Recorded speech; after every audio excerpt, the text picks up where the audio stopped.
Assalamu alaikum wa rahmatullahi wa barakatuh, Sheikh. Wa alaikum assalam wa rahmatullahi wa barakatuh.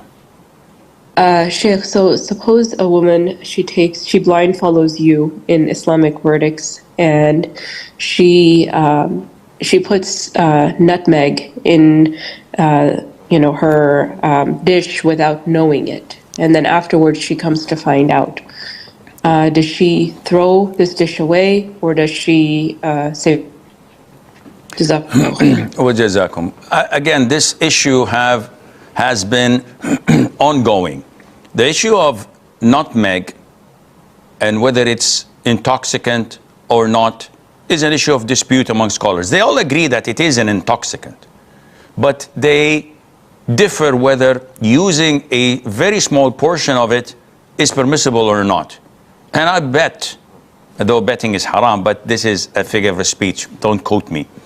Those who slander me and speak about me drinking alcohol-free beer, which was like 15 years ago before I became diabetic and I stopped.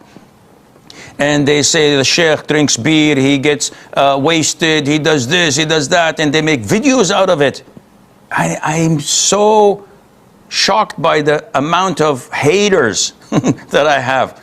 It's all good for business. I'm getting lots of good deeds from them, alhamdulillah. Keep up the good work. You're not going to get under my skin.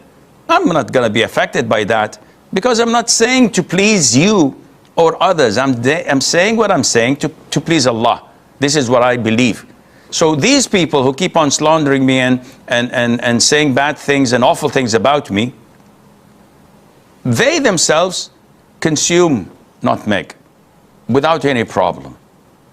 And subhanallah, how they weigh with two different scales. Anyhow, my inclination is that it's not permissible. Though, here in Saudi Arabia and a lot of the standing committees of IFTA say that if it's a negligible amount, it's permissible. And this is why it is sold within food and is permitted here in Saudi Arabia. And this is a respected opinion.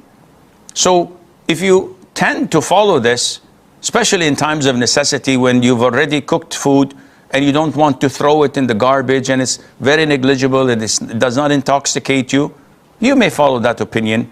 Though you're blindly following me, and I don't know why would anybody blindly follow me. You should follow great scholars of Islam rather than follow what I say. I'm just a teacher who conveys to you what the great scholars of Islam had said. So I hope this answers your question, and Allah knows best. My mom cooks with nutmeg. It's like 1 teaspoon per week or so, and I removed the nutmeg. So she did it in the past. But what remains is these very small trays. It's unstable. You can't notice them on the plates, like 0.1 grams or so.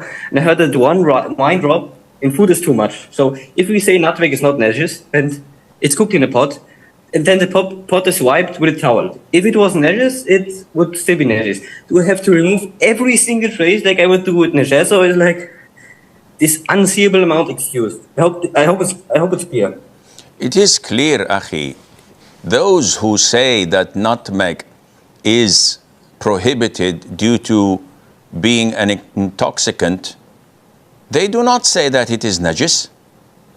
The issue of whether wine is najis or not is an issue of dispute. And great scholars of Islam stated that it is not najis physically, because there is no ayah or hadith that states that it is najis physically. The ayah that stated that it is rijs, also with it in the ayah was mentioning gambling and drawing the lots and the idols, and these are not physically najis. So it has to be spiritually najis, sentimentally najis, but not physically. And among this, the evidences that some scholars have used was the hadith of Anas, when the prohibition of wine was revealed in the Quran. All the companions poured it on the streets of Medina, and the Prophet did not tell them, alayhi salatu wasalam, to avoid walking on the streets or to cleanse their shoes before praying because of its impurity or najasa.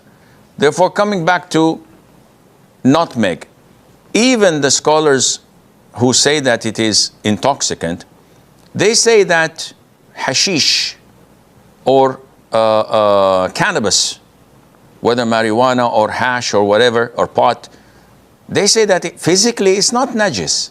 If I touch it, I don't have to go and wash my hands before prayer because there is no impurity in it physically. Therefore, what you have done is sufficient, and Allah Azza wa Jalla